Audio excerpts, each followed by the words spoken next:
The nonprofit MBA purpose is to provide new business insights and fresh creative ideas for executive directors and their teams that will help them improve their organization.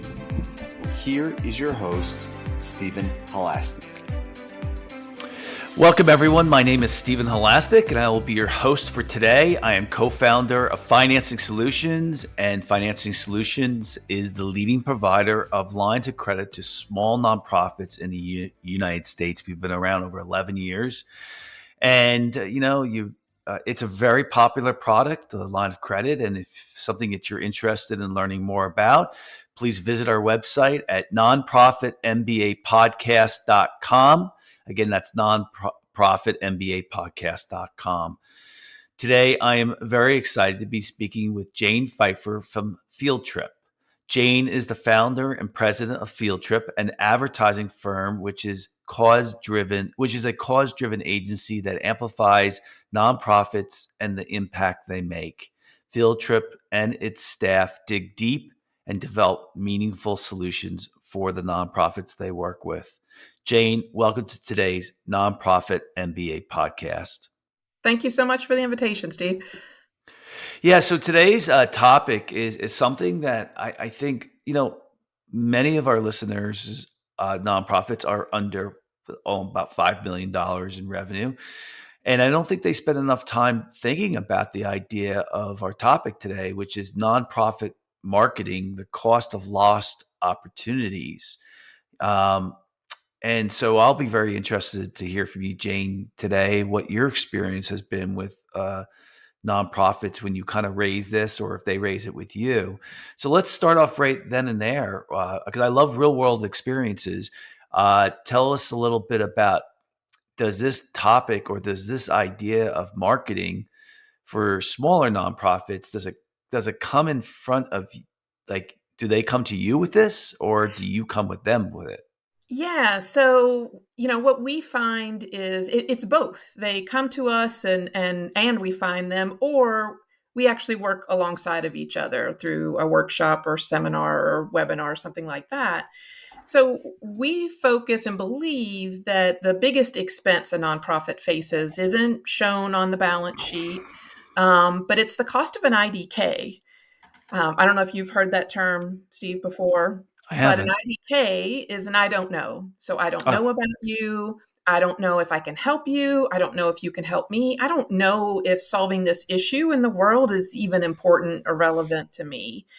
And so that typically looks like us working with leaders of, all ranges and sizes of nonprofits. And we're working in typically one of three areas.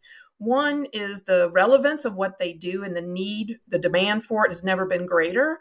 It's just harder to get everything done, and there's more friction around the mission than ever before. Or number two is they realize that they have to tell their stories to so many audiences, and each of those people want to hear something different from them, and they don't have the resources or knowledges or time to figure out how to do that. And then finally, for a lot of organizations, there's such an enormous gap between the people they help and support, and then the minds and the lifestyles and the hearts of those who have the time, money, and resources to help. And that gap is caused by, gross misperceptions, understanding, judgments, or just lack of awareness. And so, I don't know if that sounds like any of the, difficulties that your clients face as they try and do the work and make the world a better place. Yeah, I correlate it sometimes with behavior where somebody is a penny smart and dollar foolish, where, they care about these little saving money and it's really small and they don't look at the big picture, right? And I see that with the word opportunity costs, where, you're not looking at, wait a minute here, is our mission resonating? Can it resonate with people? Will it resonate with people? And are there lots of opportunities that are out there to raise money, to raise awareness, to really, it's hard looking at the big picture and thinking outside the box, isn't it? It is hard, especially when you have the board, the public, so many people telling you that, any dollars you put in communications or marketing or branding, like, well, that's that many fewer meals or, homes we can build. It's taking away from the mission. But if you were to look at your nonprofit, like not like a private business, but consider the mindset of a retailer, they know that they can't sell without investing in the promise of what they have to sell. So for some business organizations, that might look like an advertising campaign. And for others, it's a really robust, sales team that goes out and does that B2B. And so leaders have to recognize that marketing is an investment strategy and not something that should be an occasional operational expense that we get on, when the grant is right or we've had a good year, we get to do occasionally. It doesn't have to be large, but it has to be consistent and it has to be an investment strategy. Yeah, it just kind of the light bulb went off in my head when you were talking about that and the idea that, people who build big organizations, they have a vision. They have a vision and it's a big vision. And I think sometimes when you have a small organization, you like me, I like singles. Like, let's use a baseball term, right? I don't go for a Okay. home run. Like, I like hitting a singles. And then I think if I hit enough singles, it's going to add up to runs coming in. Right. And and I mean, look at my own career, and I say, I kind of should have thought a little bit more about home runs, and then back down a little bit. And the idea was, this isn't about me. This is an example that, if I hit singles, I hit singles, I hit singles, I'll get a chance to hit the home run. But I think what happens when you're running a small organization, let's face it, the executive directors are so busy, they're so involved doing everything, right? That you're doing that, and a couple of years go by, and yeah, you get the organization bigger, but it's hard to take the step back and look at a big, huge vision. And sometimes I think it takes someone like you, Jane, or your company to help people think bigger. Is that fair? Yeah, so look, I love the baseball analogy, and I'm not even a sports fan, but okay, so let's say that you did work on your capacity, beyond hitting singles in a solid and reliable fashion. So you could find that yes, that made you into a more well-rounded, valuable player, or you could find that you stepped outside your lane and now you probably compromised, or could have compromised like your biggest strength to the team.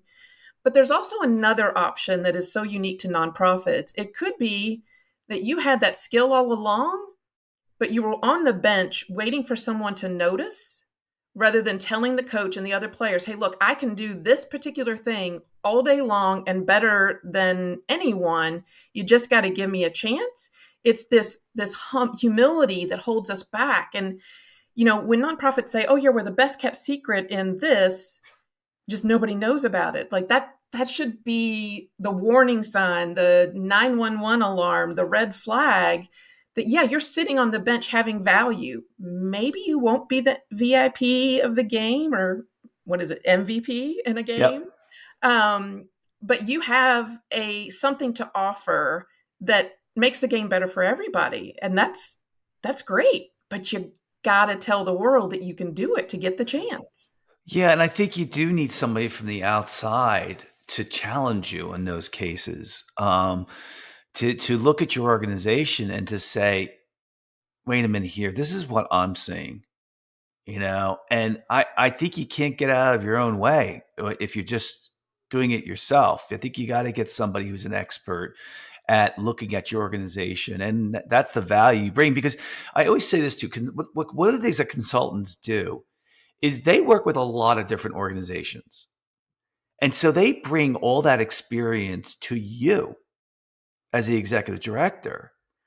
And you can't get that anywhere else. Yeah, I mean, I'm in Kentucky, so I like to think we originated this thing. I'm sure we didn't, but because of our love of bourbon, it's hard to say that you can't design the label of the bottle when you're living inside the bottle, because you can't see it from that fresh perspective. You're too close. That's why we ask others to, proof our grant applications or provide feedback on strategy, because we're so close to it. We can't look up. We can't separate enough, and that's where our name comes from. Is that you shouldn't think about solutions and ideas and brainstorming until you've really either had somebody come from the outside or you've gone outside and taken this, field trip to look at what you do from a completely different perspective.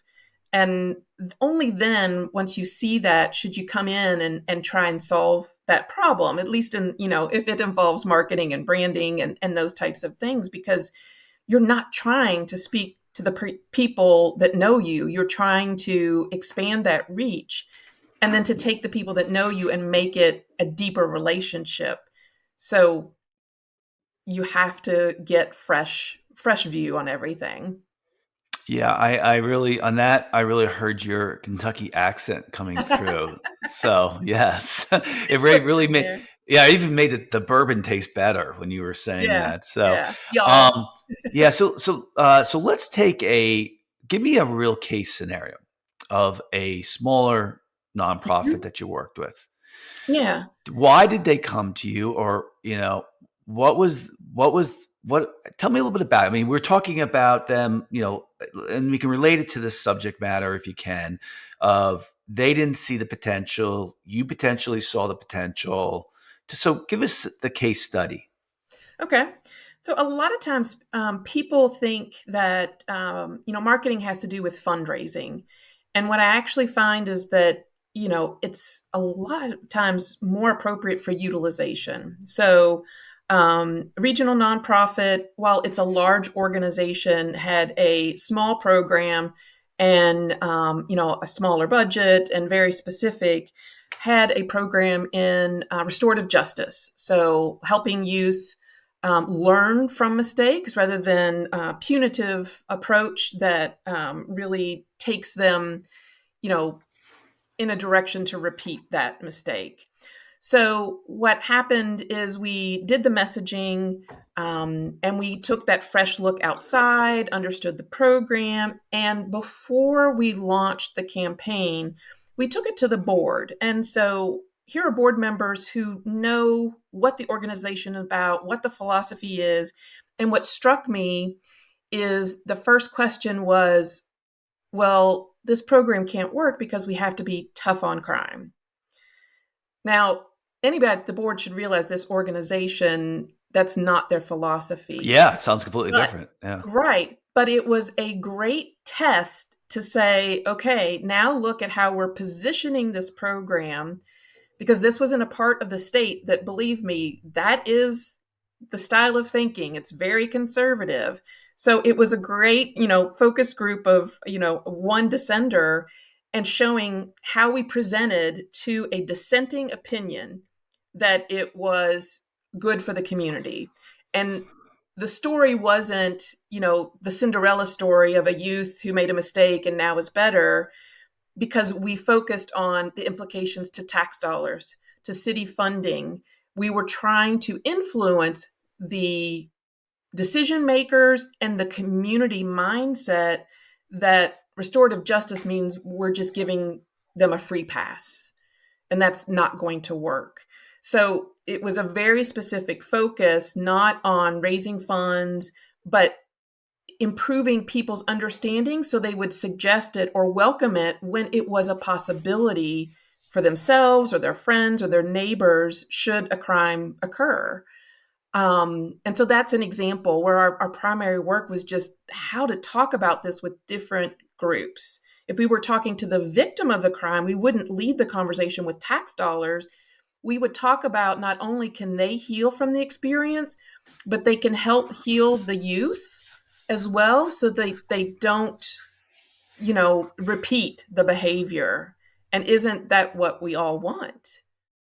So, matching the different mindsets with the different languages and values of the program, and then seeing the use of the program grow and expand. That's the ultimate So day. in this scenario, did you help them craft their mission statement and identify their culture and identify what they believe in? Is because before you can launch a marketing program, you got to kind of understand that stuff, right? Right, right. Around the program, no, we weren't tasked with, we've done that, mission statements and things like that. It was specific to this program. So, in a way, creating kind of a mini mission statement. So, what is this service? What does restorative justice mean? And then, who are the people that need to hear the message, understand the message, and then believe in the message? And what will help them take that path? And what are going to be the obstacles in their mind or other obstacles that might stand in the way? And how do we get in front of those? And then we crafted, creative assets, different video messages, and then put them out in the world through, public relations, earned media, paid media to get the message out. So what ended up happening?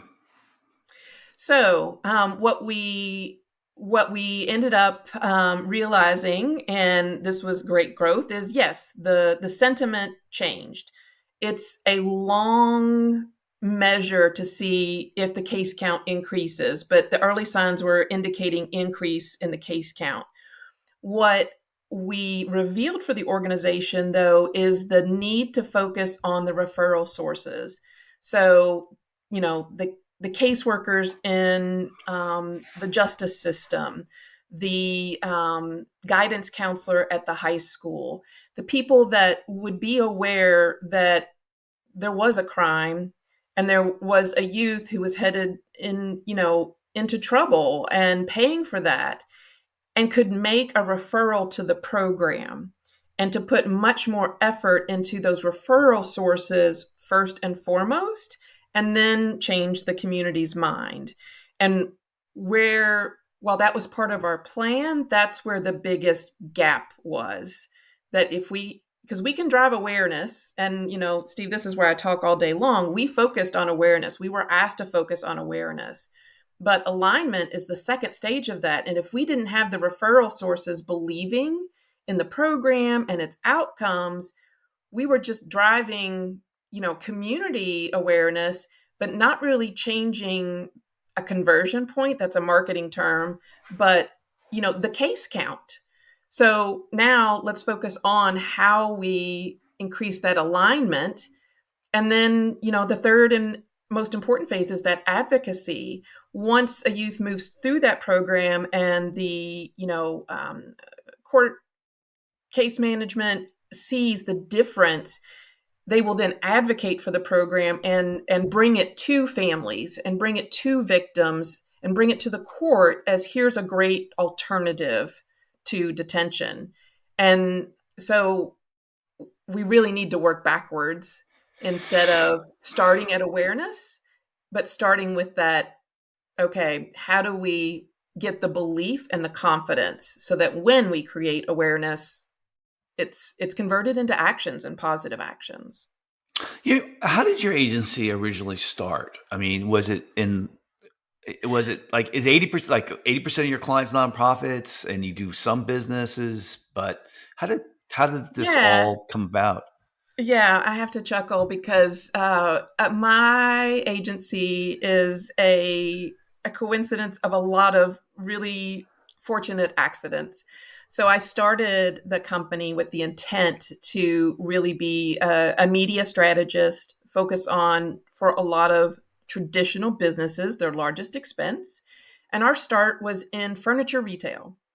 So driving traffic to furniture stores, that started 16 years ago, and we picked Well, up a that's dead. nonprofit. Yeah, picked Yeah. up a nonprofit organization here and there, and a little more than a year ago, took a look. We've tried to be, all things to all people. We really need to focus on where are we the strongest, where can we do the best work, where do we feel good, where can we make money, but where can we have the most impact? And as a leadership team, we decided to put all of our focus into nonprofits, and we work with a lot of civic organizations as well. And so, we're growing. And to answer your numbers question, we're about 65% nonprofits and civic work, and the rest is still traditional advertising and for-profit businesses. But So we're on a journey. what other type of things have you found that executive directors or chairmen of the board have asked you to do? So they typically, if they are coming to us, the difference is they have a solution in mind. So the request, Steve, looks like, I need a website, I need a brand, I need help telling the world we're here. And often, where we find the greatest work for both of our organizations is when we can have the conversation earlier, before they've convinced the board that they need X dollars for a website. Let's start at, where do we start, and what do we need to accomplish, and who needs to know about us, and what do they need to believe about us, and what's in our way. Because in this case, we could have likely saved some grant dollars in advertising by really working on nurturing referral sources for, restorative justice. So, I don't know about you. I'll ask you the question, I'm sure, do people come to you always thinking about, a line of credit, or do they come to you kind of expecting one thing and you realize like there's a much bigger need, or maybe they're asking for the wrong thing? Well, I mean, if our marketing is right, they're coming to us because they completely understand what we do, which is provide a line of credit. Um, there are times when I'll get people coming to us wanting to refinance a building or other stuff, and because they don't know what a line of credit is used for, which is usually for short-term expenses, emergencies, not long-term type of stuff. So, and a lot of times, especially we're older now, so we have a direct focus as to what we do. But sometimes we would look at those opportunities and say, do we want to go into that? Someone would present something. Oh, do you do refinancing? And then, Mm-hmm. when we were young enough, I would say, no, let's look at that business. We're getting a lot of calls for that. And we would study it. And, yeah. So, I mean, I'm sure that those type of, staying focused as an executive director or as a president of a company is I think one of the hardest things and most important things to success, as long as you are successful in what you're doing. There's a very common term that's been used for the last several years in business called pivoting. Pivoting is when when what you're doing isn't working, and you've tried your best, it's not working, but you've learned something. You've learned something, and you say, well, wait a minute, if we just make this little change here, we can pivot.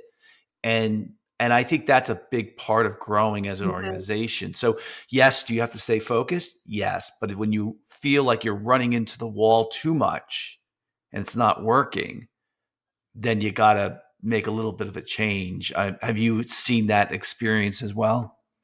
Yeah, definitely. And I I'm seeing a pivot happen as it relates to marketing and advertising, realizing that having one message for 10 different audiences, yes, it's efficient, but it's not effective. Because think of it very tactically. If you have, sorry, an email newsletter, and you're sending it to your legislative representatives, as well as your donors, as well as your staff, it's not going to be effective. Even if you can just say, look, we're going to change the headline and the opening paragraph, and we're going to make that unique for 3 different audiences: partners, beneficiaries, and benefactors. Like, that's a huge improvement.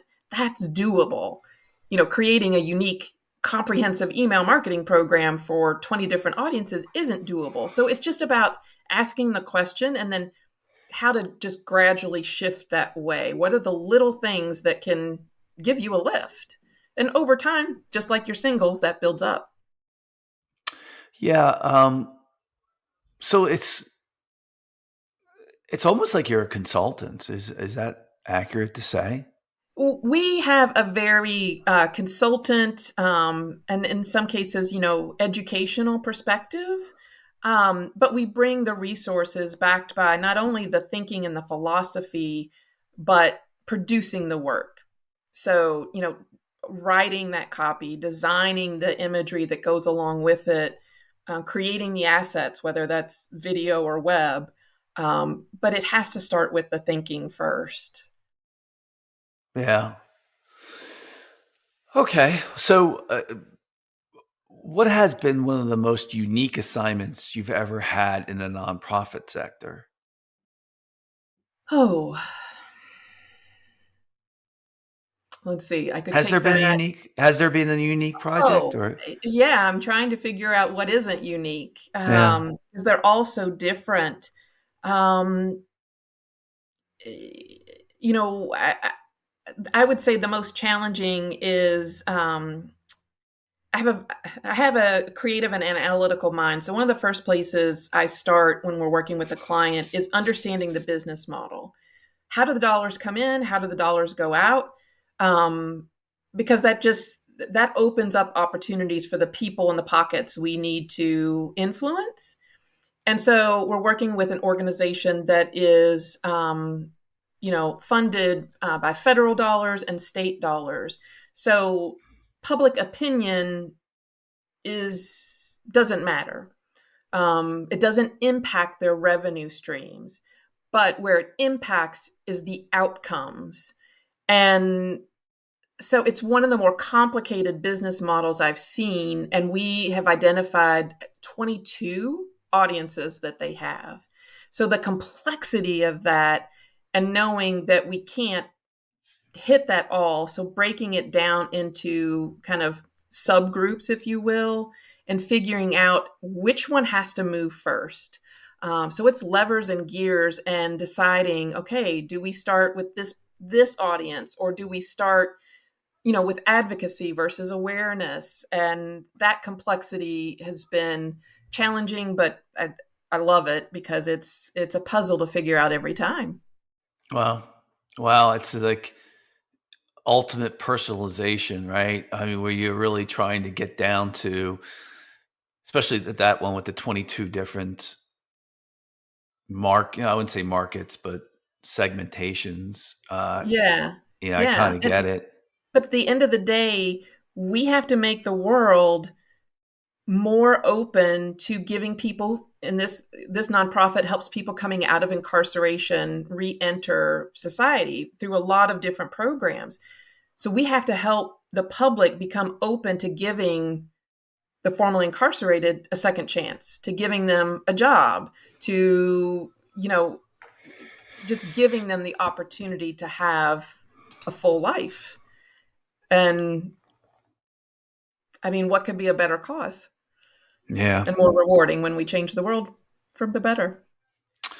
Well, we're kind of coming to the end of the podcast, and I'm going to ask you, Jane, for one last thing, and that is, if you had to make a suggestion to executive directors for smaller nonprofits, um, what would you suggest? The number one thing that you've seen? If you're explaining, you're losing. When you Uh, explain what you do, you are losing their attention. So you have to inspire and invite. And Oh, I like that's that. it, that might sound difficult, but it can be done. And Mm, that's where you start. sounds like a good book. Yeah, there you go. I like it. Well, listen, I'd like to thank so very much Jane Pfeiffer from Fieldtrip for coming on today's podcast. And if you like today's podcast, please feel free to share it with a friend and also subscribe on your favorite podcasting app. Our podcast for the Nonprofit MBA podcasts have become incredibly popular, and we have over 200. I would tell you that if you listened to these guests like Jane, you would just be amazed at how great the information that we get from these professionals are. And it really is a good source, I think. I'm very proud of the work that we're doing on the Nonprofit MBA podcast. So, and of course, if you are looking for a line of credit, feel free to give us a call at 862-207-4118 or visit our website at nonprofitmbapodcast.com. On that website, you can just fill out a simple 2-minute application with no documents, and you can get an idea as to if you would be approved for how much, and if you're not, why. So it's a good thing to look at too. Jane, if anyone gets in touch with you, how would they go about doing that? Yeah, the easiest thing is just visit wearefieldtrip.com/nonprofits. You'll find weekly videos, my email address, and some other resources. Great. Well, thanks for coming on. Thanks for having me. Now, I want to thank all our listeners out there for doing the work that you're doing to make this world a better place. I tell you, it's incredibly frustrating out there. I'm trying to get to a point where I don't want to watch the news anymore. I know so many people feel that way. I just want to thank you for, doing everything that you guys can. I know Jane and I, in our own way, are trying to do our part in making the world better, but you guys are out there on the front line, and I thank you for doing that. But again, you got to take care of yourself first. If you don't take care of yourself first, you can't help your cause and you can't help your family. So make sure you are taking good care of yourself. Everybody have a fantastic day. It was a great podcast today, and I really enjoyed talking to Jane. Have a good day, everybody.